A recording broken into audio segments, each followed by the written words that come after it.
오늘 말씀의 제목은 강론해야 할 말씀, 이런 주제로 말씀 받겠습니다. 오늘 말씀은 대단히 중요한 말씀입니다.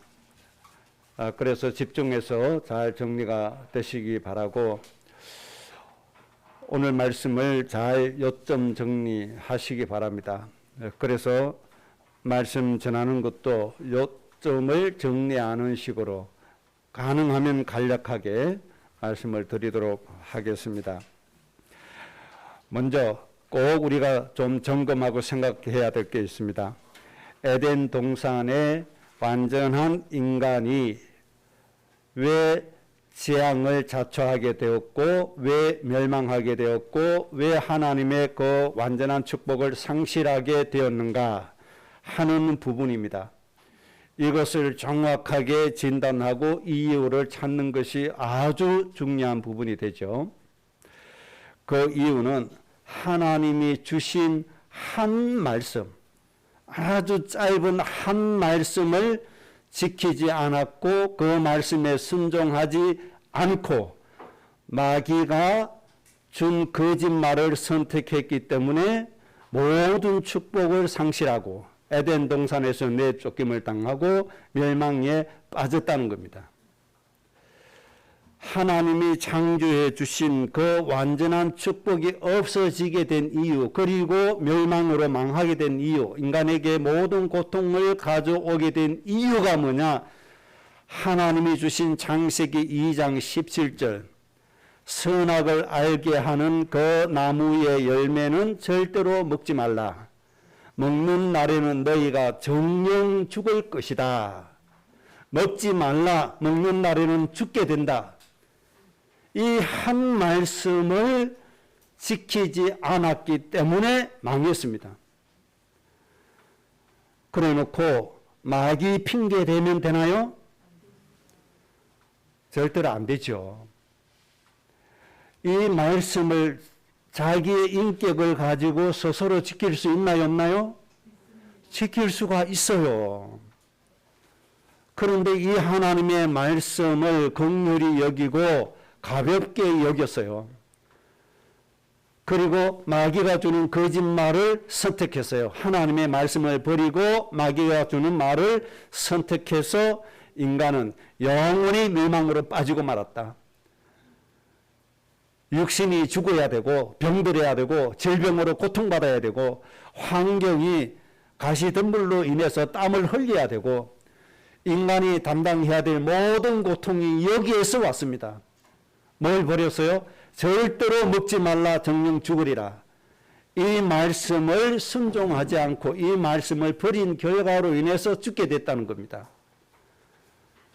하나님의 말씀은 버리고 절대로 죽지 않고 하나님처럼 된다는 거짓말한 마귀를 선택했다 이 말입니다. 그래서 인간이 에덴 동산의 모든 축복을 잃어버리게 되는 겁니다. 인간에게 그때서야 모든 고통이 그때 오게 되죠. 그래서 여기에서 중요한 게 뭐냐? 하나님의 말씀에 대한 우리의 믿음의 중심, 자세, 말씀을 어떻게 대하고 어떻게 말씀을 받고 어떻게 순종하느냐, 여기에 따라서 인간의 행복과 불행이 결정되어지고 생명과 사망이 결정되어진다는 겁니다. 이것을 먼저 우리가 잘 생각해야 됩니다. 완전한 축복이 왜 없어졌어요?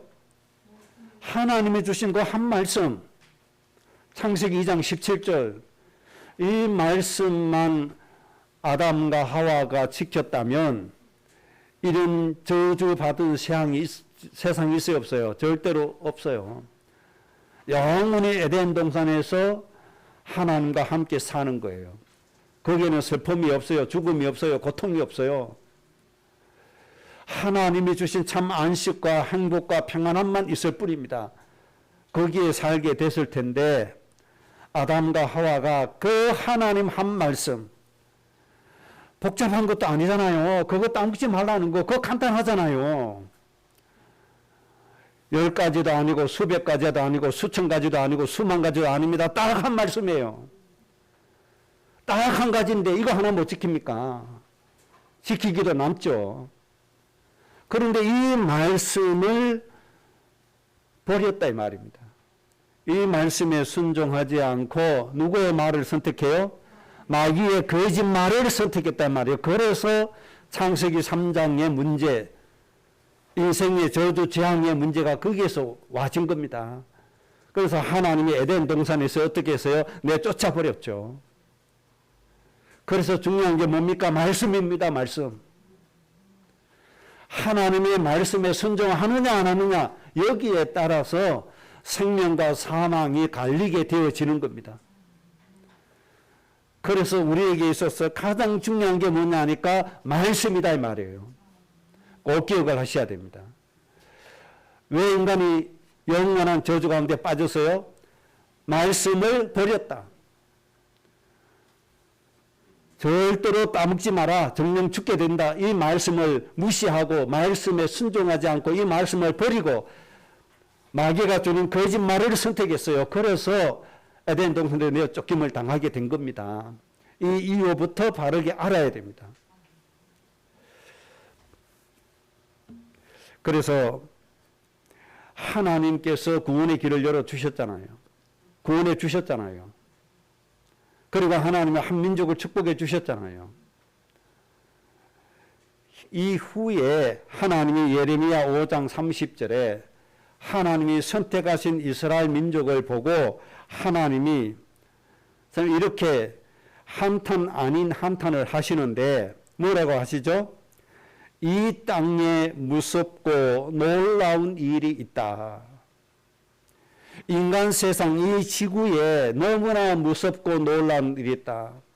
참 기가 막히는 일이죠. 그 전능하신 하나님이 무섭게 여겨지는 행동을 인간이 했다 이 말입니다. 그 완전하신 하나님이 놀라실 정도로 인간이 너무나 잘못한 행위가 있다. 그렇게 말씀을 하신 거죠. 그러면서 예레미야 5장 31절에 그 이유를 이렇게 말씀했습니다. 선지자들은 거짓을 예언한다. 하나님이 무섭고 놀라게 여긴 일이 뭔가 하니까 선지자들이 거짓을 예언했다는 겁니다. 이 말이 무슨 뜻입니까? 하나님이 원하시는 말씀을 대언하는 것이 아니고 하나님이 원하시는 말씀대로 대언한 게 아니고 인간의 사상을 뭐했다? 가미했다. 세상의 철학을 보탰다. 세상의 사상을 보탰다. 사람의 사상을 보탰다는 겁니다. 그 결과로 이스라엘은 어떻게 되죠? 영원히 하나님을 떠나게 됩니다. 선민 사상이라고 하는 어떤 엉뚱한 사상에 빠지게 되는 이유가 바로 선지자들의 거짓 예언을 한 것 때문에 그렇습니다. 지금도 하나님 그렇게 놀라실 겁니다. 세계에 수많은 교회들이 있고 교단들이 있고 선교 단체가 있고 사람들이 있습니다.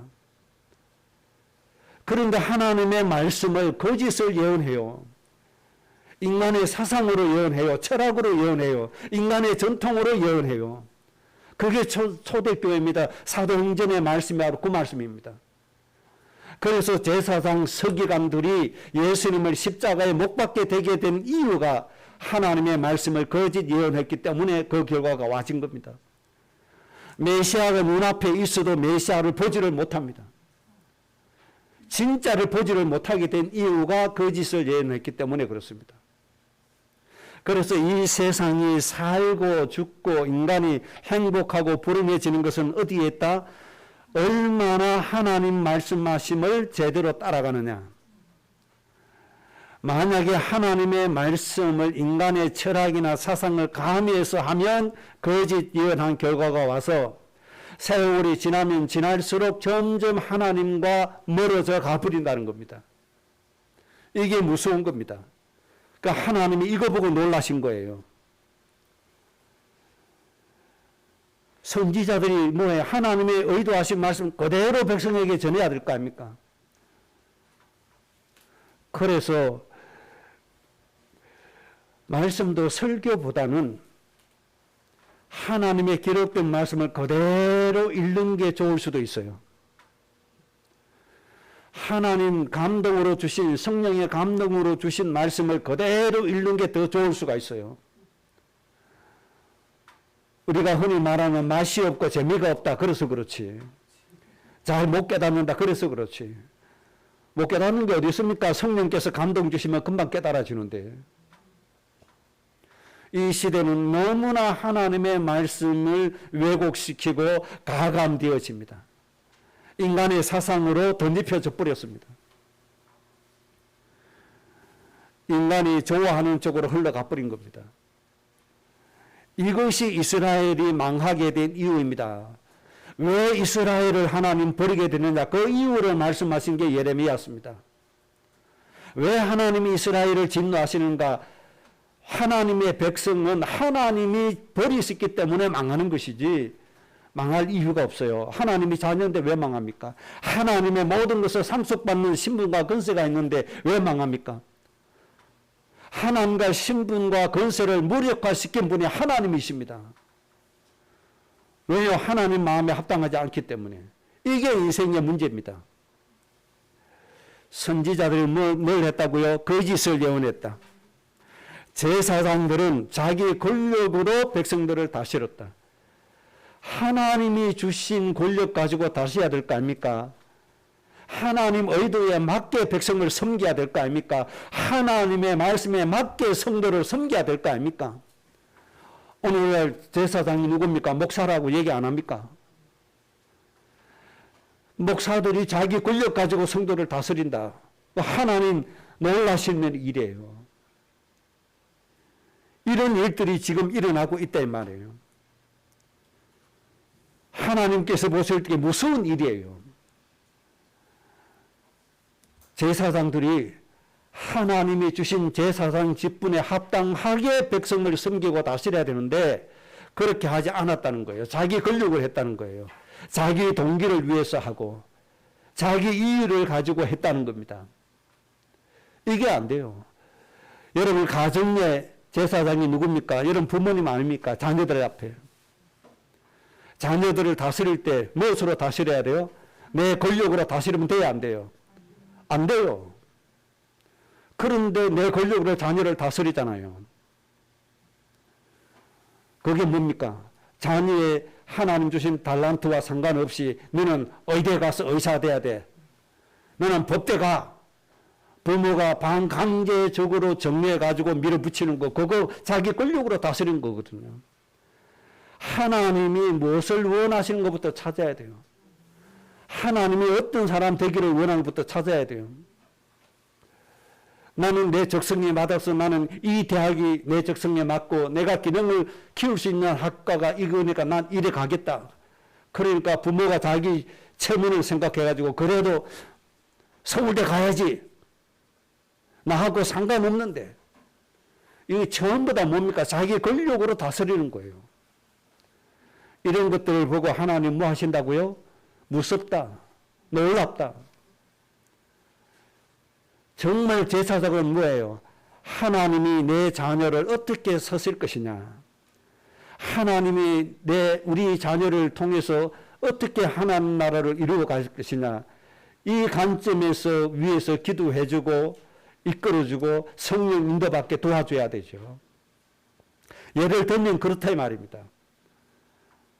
하나님 편에서 하지 않고 자기 편에서 자기의 이유와 동기를 놓고 백성을 더 섬기고 다스렸다.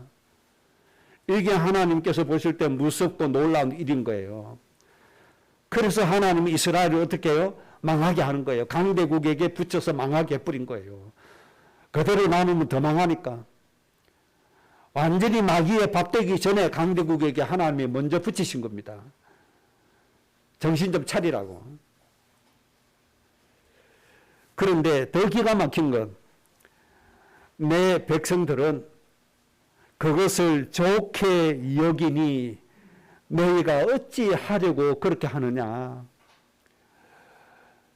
선지자가 잘못하면 백성이라도 깨어 있어야 되고 제사장이 잘못하면 백성이라도 깨어 있어야 되는데 그 밥에 그 나물이라. 백성들이 오히려 그것을 좋아하는 거예요. 거짓 예언하는 거 좋아하고 자기 권력으로 다스리는 거 백성들이 좋아하고 그러니까 같이 망하는 거예요. 같이.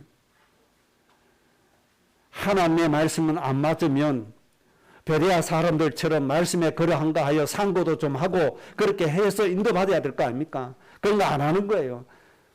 그리고 내 듣기 좋은 소리, 내 듣기 좋은 소리. 부담되는 소리 싫고 복음 위해서 고난받아라 하면 싫고 망할 짓을 해도 하나님 복 주신다 하면 입 크게 아멘하고 바로 이게 그런 거예요. 이게. 내 듣기 좋은 소리 듣는다고 복이 됩니까? 하나님이 다 판단하고 계시는데 언젠가는 하나님이 심판하시는데 이것이 망하는 이유, 하나님 백성이 왜 망하냐? 망하는 이유 요 세 가지입니다. 선지자는 거짓 예언하고 제사장은 자기 권력으로 다스리고 백성들은 분별력 없이 잘못된 것을 오히려 더 좋아하고 어쩌면 삼박자가 이렇게 딱 맞아 떨어져 버립니까? 그래서 하나님이 망하게 해버리신 겁니다. 망한다면 이것 때문에 망해요. 다른 이유가 없어요. 절대 다른 이유 없어요. 하나님의 말씀을 잘못 받았기 때문에 망해요. 하나님의 말씀을 잘못 알기 때문에 망해요. 그래서 하나님의 말씀을 정말 우리가 잘 깨달아야 됩니다. 그리고 하나님 한 가지 더 또 지적해 주십니다. 예레미야 7장 4절에 너희는 이것이 여호와의 성전이라 여호와의 성전이라 여호와의 성전이라 세 번이나 반복해서 말씀했습니다. 여호와의 성전이다 여호와의 성전이다 여호와의 성전이다 하는 거짓말을 믿지 말라. 누구 보고요? 하나님이 징계하신 이스라엘 민족을 보고 하신 말씀이에요. 하나님이 교회들에게 하신 말씀이에요. 교회에서는 외칩니다. 선지자는 외칩니다. 이것이 하나님의 성전이다. 이것이 하나님의 성전이다. 이것이 하나님의 성전이다. 하는 이 거짓말을 너희는 믿지 말라는 거예요. 성전이란 말이 뭡니까? 신앙생활의 핵심되는 부분 아닙니까? 그 당시 모든 것 성전 중심으로 모든 게 되어졌잖아요. 지금으로 말하면 은혜 받고 복 받는 거 아닙니까? 이것이 복이고 이것이 은혜고 이것이 축복이다. 그 거짓말 믿지 말라 이 말이에요. 무슨 뜻이죠? 진짜 하나님의 축복이 오는 길은 버리고 아닌 것을 붙잡고 있다 이 말입니다. 아닌 쪽으로 가고 있으니 그거는 거짓말이니까 그거 믿지 마라 이 말입니다. 오늘날 신앙생활 이렇게 하는 거예요. 유럽이 이렇게 하고 미국이 이렇게 하는 거예요. 그래서 하나님이 강대국 만들어주는데도 행복이 없어요. 얼마나 행복이 없으면 사람 죽이고 도둑질하고 강탈하고 그것을 당연한 것처럼 살아가는 거예요. 완전히 이제 짐승처럼 살아가는 거예요, 지금. 하나님의 은혜가 끊어지니까 그렇게 돼요. 과거에는 어떻게 많은 축복을 받았는지 모르지만 현재는 아니잖아요. 하나님 하면서 뭐에 자기 이익 구하고 우리 나라만 이익되면 된다. 이게 미국이라는 나라 한 5년 그렇게 지나갔잖아요. 하나님의 은혜가 완전히 다 끊어져 버리죠. 그래 인간들도 똑같이 그렇게 하는 겁니다. 나를 위해서 사람 죽이고 나를 위해서 남의 강기 약탈하고 당연한 것처럼 그렇게 사는 거예요. 남의 것 훔쳐가고 자기의 쾌락을 위해서 사람 피해주고 왜 이렇게 되죠? 성전이다 성전이다 성전이다. 거짓된 거 믿었을 거예요. 이것이 축복이다. 잘못된 거 믿었을 거예요. 이제는 정말 하나님께서 원하시는 게 뭐냐? 이 바로 찾아가야 됩니다. 예레미야 7장 8절에 보라 너희가 무익한 거짓말을 의존하는도다. 지도자도 거짓말, 백성들도 의지하는 게 하나님의 말씀이 아니라 거짓말 의존하고 그러니 이스라엘이 제대로 살 수가 없고 이 강대국에 죽고 저 강대국에 죽고 계속 세계의 강대국에 의해서 침략당하고 사륙당하고 계속 그렇게 세월이 가는 겁니다. 이게 인생이 되어버렸습니다. 아주 무서운 거죠. 어디에서부터요? 에덴 동산에서부터 계속 그렇게 흘러내려오는 겁니다. 에덴 동산에서도 말씀 무시, 선택받은 이스라엘 백성, 복받은 백성도 하나님의 말씀에서 떨어져서 거짓으로 행하는 것, 말씀보다는 거짓말을 더 붙잡는 것, 이것이 인생의 문제임을 우리가 잘 알아야 됩니다. 그래서 중요한 것은 하나님이 의도하신 말씀을 바로 알고 하나님 의도하신 말씀에 전적으로 순종하는 것이 아주 중요한 겁니다. 우리의 인생의 축복과 저주의 모든 열쇠는 여기에 있습니다. 하나님 의도하신 말씀을 얼마나 제대로 붙잡느냐, 하나님 원하시는 말씀 얼마나 순수하게 정확하게 붙잡고 믿느냐, 그리고 그 말씀에 순종하고 실천하느냐, 여기에 따라서 인생의 행불행이 결정되어진다는 걸 꼭 기억을 해야 됩니다. 그래서 오늘부터 여러분들의 마음의 각오를 단단히 해야 됩니다. 하나님 의도하신 말씀을 바로 붙잡고 가자.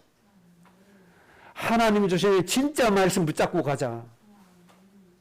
내가 좋아하는 말이 아니라 하나님이 원하시는 말씀, 그거 제대로 붙잡고 가자. 그 말씀만이 인간을 행복하게 하고 그 말씀만이 인간을 축복하게 만들어 줍니다. 그러니 이 말씀을 잘 좀 찾아야 됩니다.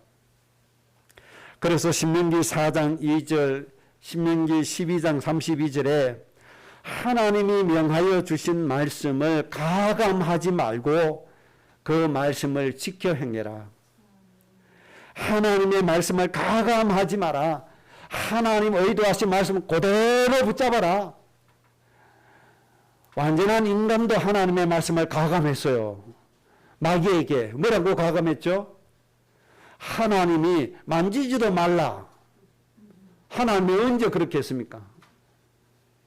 에덴동은 완전한 인간부터 인간의 섭성이 가감하는 섭성이 있어요.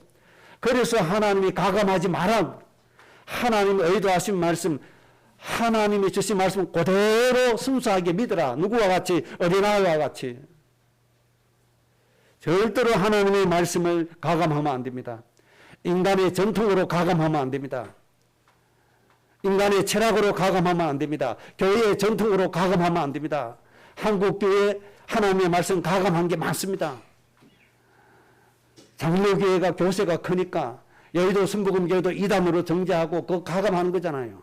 침례교단도 이단으로 정죄하고 그걸 가감하는 거잖아요. 성경에 하나님 예수님 받으신 침례를 세례로 둔갑시켜버린 거 그거 가감하는 거잖아요. 그런 습성이 있는 거예요. 이게. 이런 습성을 없애야 돼요.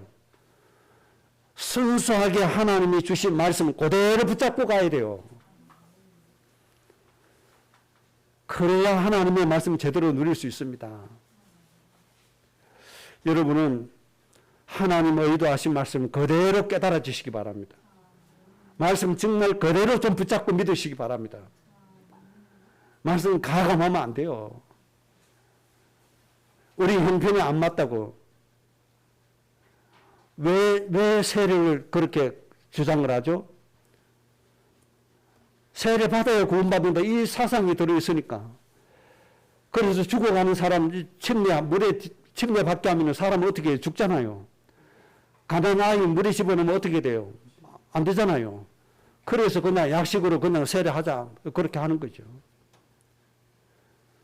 그런데 중요한 건 예수님이 우리 죄를 위해서 죽으셨다 이거를 깨달으라는 거예요. 그리고 예수님이 부활하셨다 이걸 깨달았다는 거예요. 물에 잠긴다. 예수님과 함께 우리가 십자가에서 죄에서 죽었다 이거예요. 이걸 마음으로 믿으면 되는 거예요. 그리고 예수님이 부활하셨다, 새 생명을 주셨다, 이게 침례라고 하는 의미란 말이에요. 그 의미를 믿으면 돼요.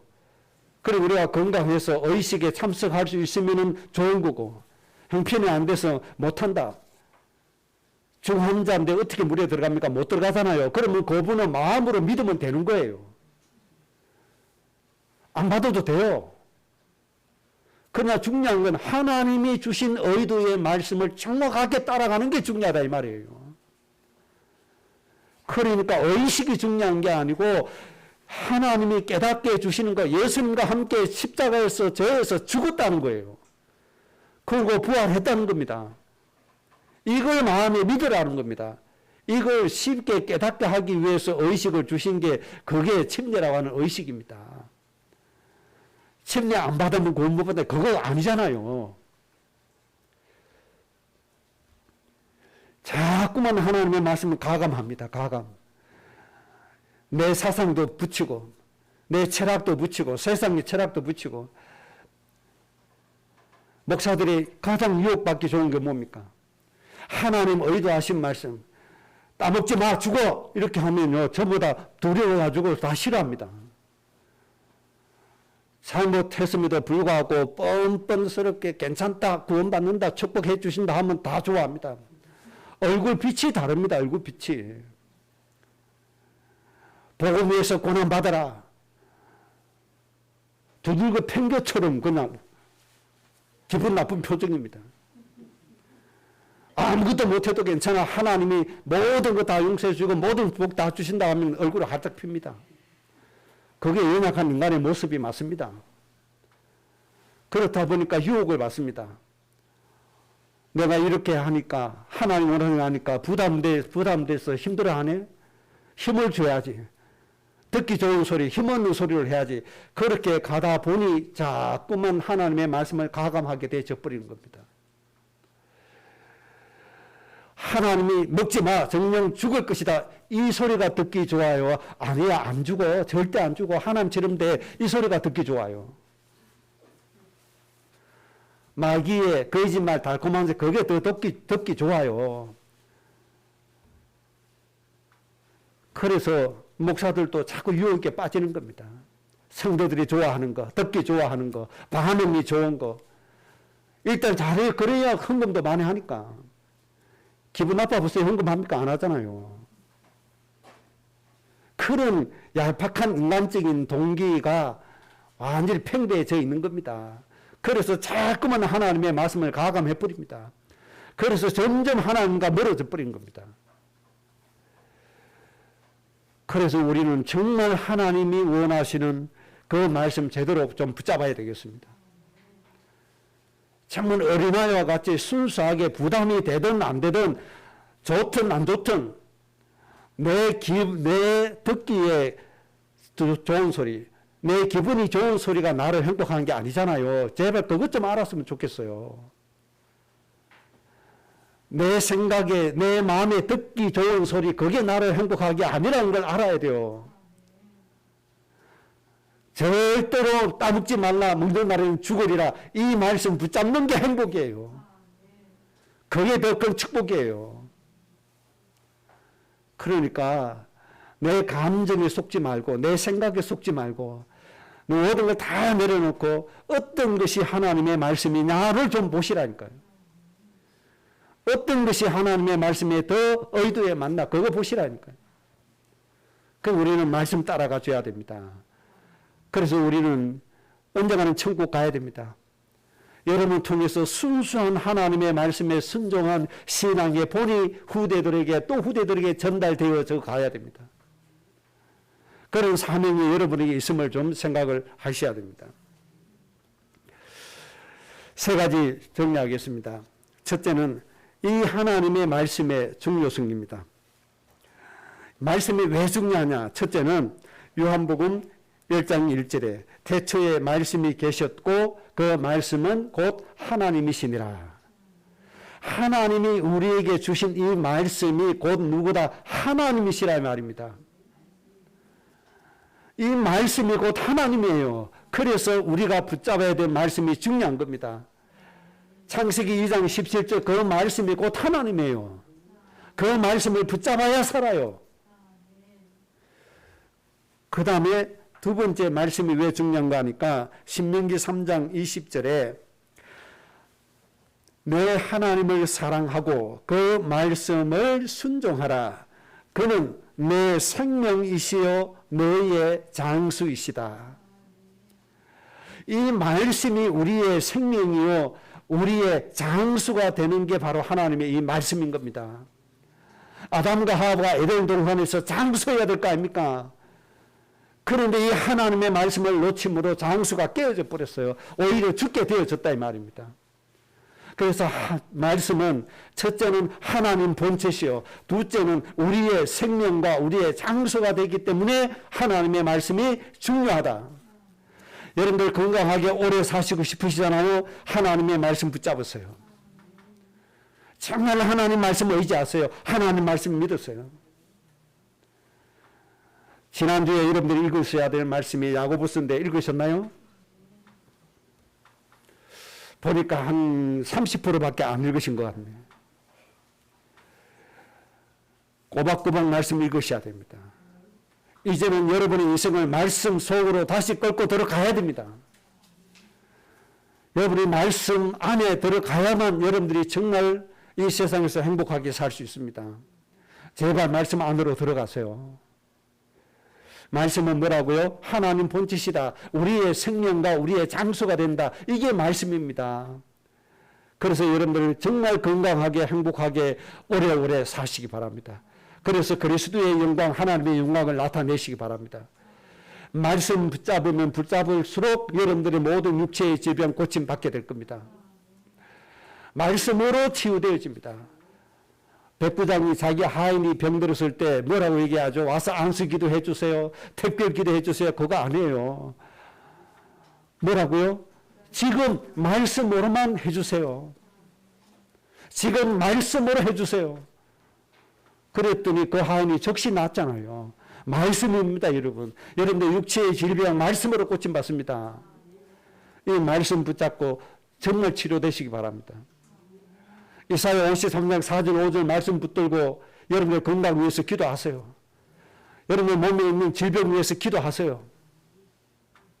하나님께서 모든 질병 다 치료해 주십니다. 무엇으로요? 말씀으로. 그게 장수입니다. 장수. 모든 질병 치유되어야 장수할 거 아닙니까? 모든 축복이 이 속에 다 있습니다.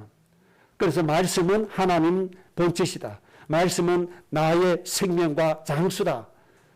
꼭 중요하게 여기시기 바랍니다. 그 다음에 두 번째, 말씀에 대한 우리의 자세입니다. 오늘 본문 말씀 신명기 6장 5절에 마음을 다하고 뜻을 다하여 힘을 다하여 주 너의 하나님을 사랑하라. 먼저 하나님을 사랑해야 말씀이 믿어집니다. 먼저 하나님을 사랑해야 하나님의 말씀도 붙잡게 되어집니다. 하나님을 그냥 사랑하지 말고 마음을 다해서 사랑해라. 뜻을 다해서 사랑해라. 힘을 다해서 사랑해라.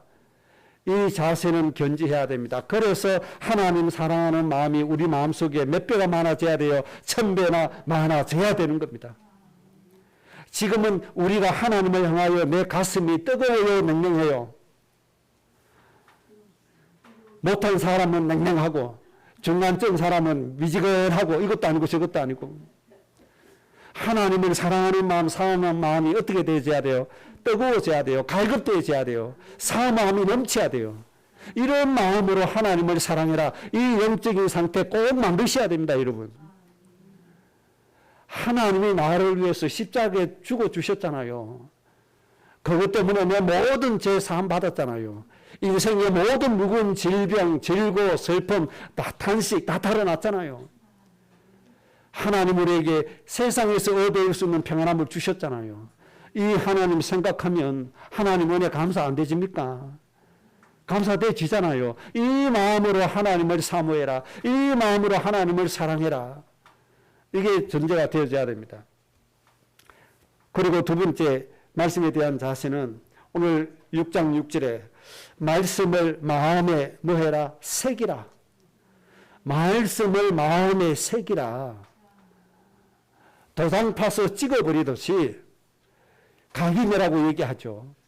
마음밭에 새겨라, 각인시켜라. 그래서 자녀에게 부지런히 가르치라. 집에 앉았을 때도 말씀을 가르치라. 길을 갈 때도 말씀을 가르치라. 누워있을 때도 가르치고 일어날 때도 말씀을 가르쳐라. 빈틈 주지 말고 말씀을 사상화시켜라. 이게 아주 중요합니다. 여러분, 우리 후대가 말씀으로 사상이 되어져야 됩니다. 그렇게 되도록 말씀을 강론하세요. 이 코로나 시대에 얼마나 좋습니까? 코로나 시대에 여러분들 가정에 축제로 만드셔야 돼요. 코로나 시대에 주신 이유가 뭡니까? 나돌아다니지 마라 이 말이잖아요. 가정을 회복해라 이 말이잖아요. 가정의 화목을 회복하고 가정의 부모와 자녀 간의 대화를 회복해라. 말씀으로 회복해야 돼요. 그 우리 자녀들이 어릴 때는 혈기왕성하잖아요. 에너지가 넘치잖아요. 이 에너지를 발산할 수 있는 것을 가정에서 만들어주라. 그거 가정에서 축제하면 돼요. 강제로 불려 앉혀놓고 성경 어디 읽어 이렇게 해가지고 됩니까? 그렇게 하지 말고 맛있는 파티도 하면서 좀 하나님께 지혜를 좀 구하세요.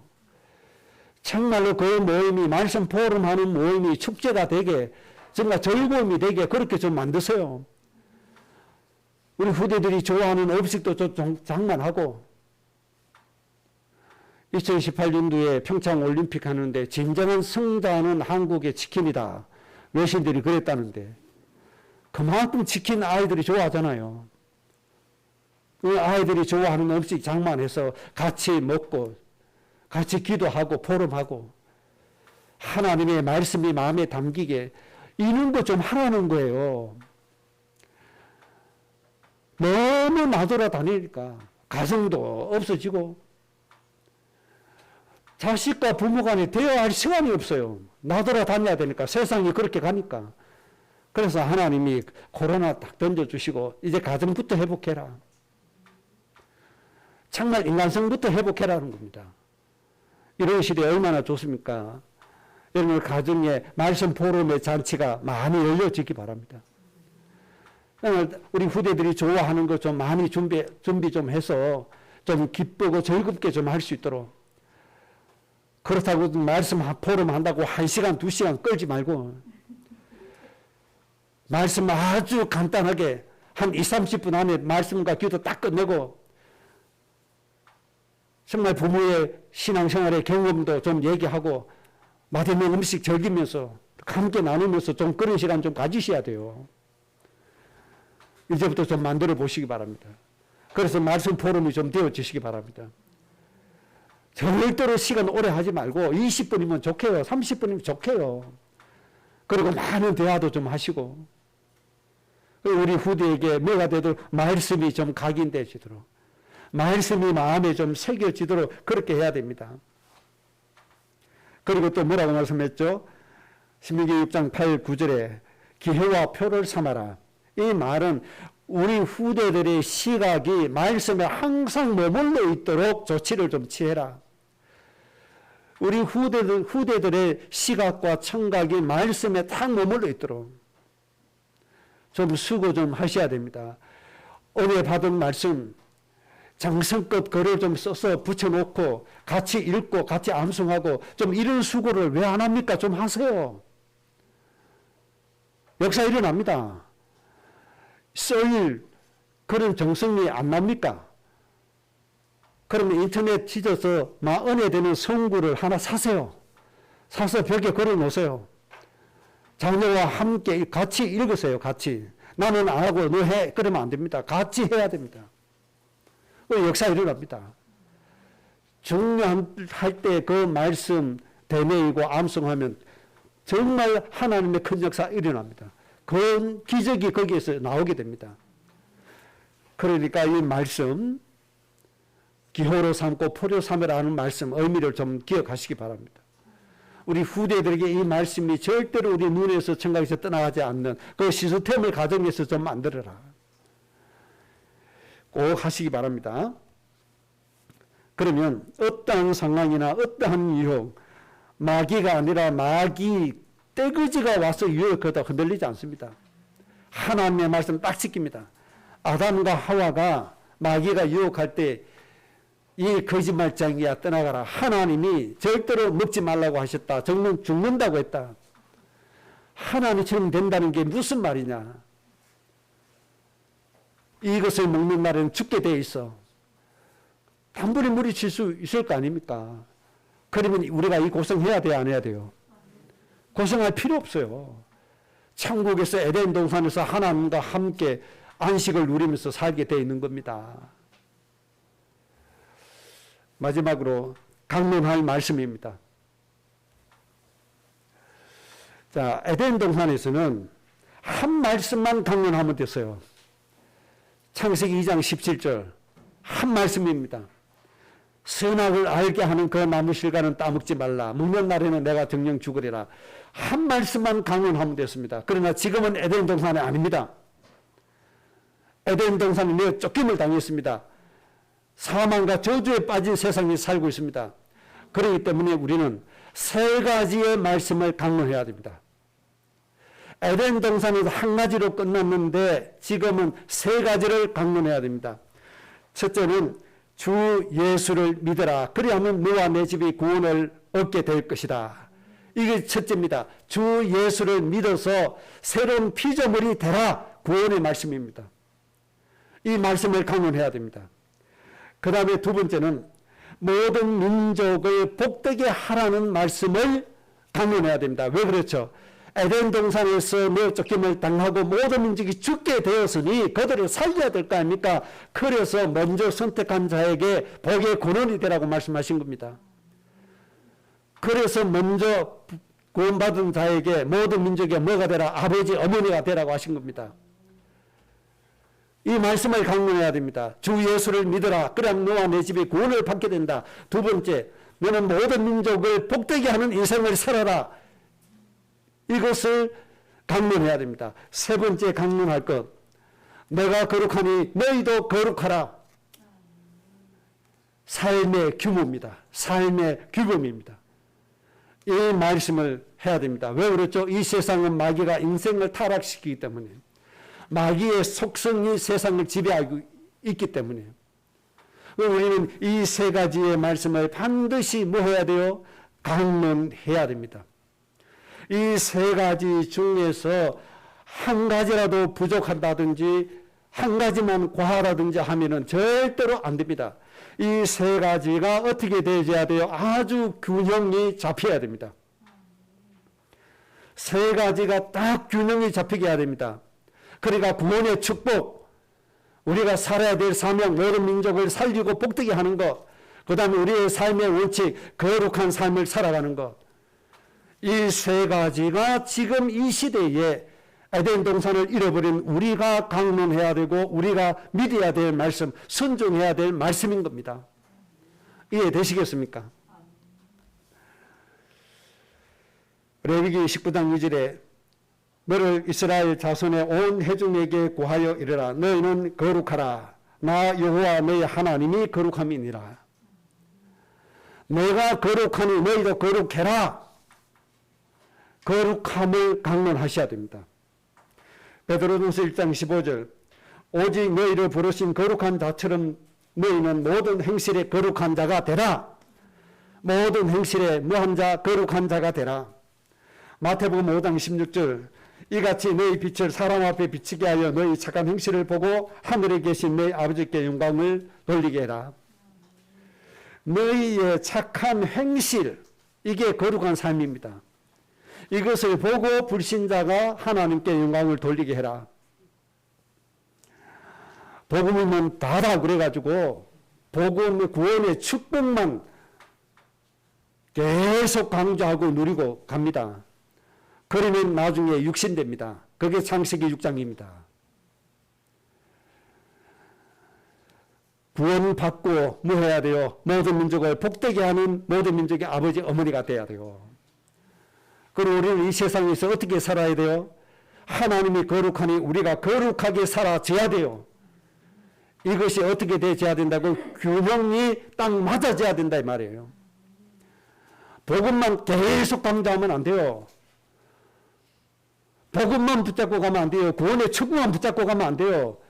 주어진 사명이 있어요. 에덴 동산에서 내가 쫓김을 당했기 때문에 에덴 동산의 완전한 축복을 인간 스스로 깨버리기 때문에 세상을 살려야 될 사명이 주어졌어요. 그게 복의 근원이에요. 그래서 모든 민족을 복되게 하는 삶을 살아야 돼요.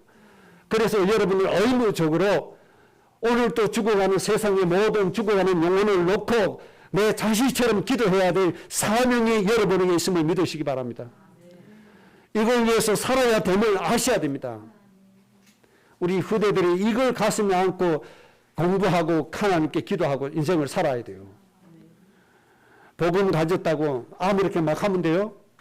복음이면 다다 그래서 이 술집 가서 마시고 저 술집 가서 마시고 이 클럽 가고 저 클럽 가고 하면 돼요?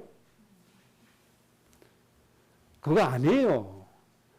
세 가지는 반드시 지켜야 되는 말씀이에요. 에덴 동산에서는 한 가지만 지키시면 됐지만 지금 이 세상은 세 가지를 똑같이 지켜야 된다는 거 꼭 기억하시기 바랍니다. 첫째 뭐라고요? 주 예수를 믿어라. 그래야 너와 내 집이 구원을 받게 된다. 구원, 하나님의 자녀되는 길, 생명을 얻는 길, 이 말씀 붙잡으셔야 돼요. 그리고 우리가 살아야 될 이유, 모든 민족을 복되게 하는 인생, 이 말씀을 붙잡고 살아야 돼요. 그래서 창세기 12장 1절 3절, 창세기 17장 1절 14절, 그래서 중요한 말씀들이에요. 이것이 우리의 인생의 이유입니다. 하나님이 거룩하니 우리가 거룩한 삶을 살아줘야 됩니다. 그래서 우리를 보고 이 땅의 수많은 사람이 누구를 알도록 하나님을 알게 해줘야 됩니다. 이 말씀을 똑같이 붙잡고 살아야 여러분들이 진짜 행복한 삶을 살 수 있는 겁니다. 거룩한 삶을 윤리 도덕이라고 치부해서 무시하고 그러면 돼요, 안 돼요? 안 됩니다. 왜 하나님이 십계명 주시는지 아셔야 됩니다. 한국의 정부의 나라의 고위공직자 돼가지고 나라 세금 마음대로 휙 닦아서 뿌리면 됩니까? 그게 십계명이 위배되잖아요. 도둑질 하지 말라는 말씀이 위배되잖아요. 나라의 돈은 묻는 돈이라.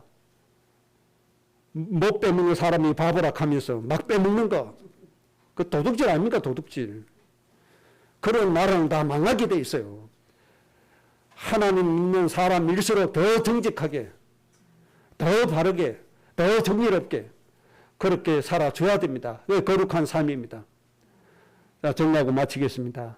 여러분 꼭 붙잡아야 될 말씀, 구원받을 수 있는 말씀, 하나님이 주신 사명, 모든 민족을 복되게 하는 말씀, 모든 민족을 복되게 하려고 하니까 골로새서 2장 10절, 2장 15절 말씀을 내 말씀으로 붙잡아야 되잖아요.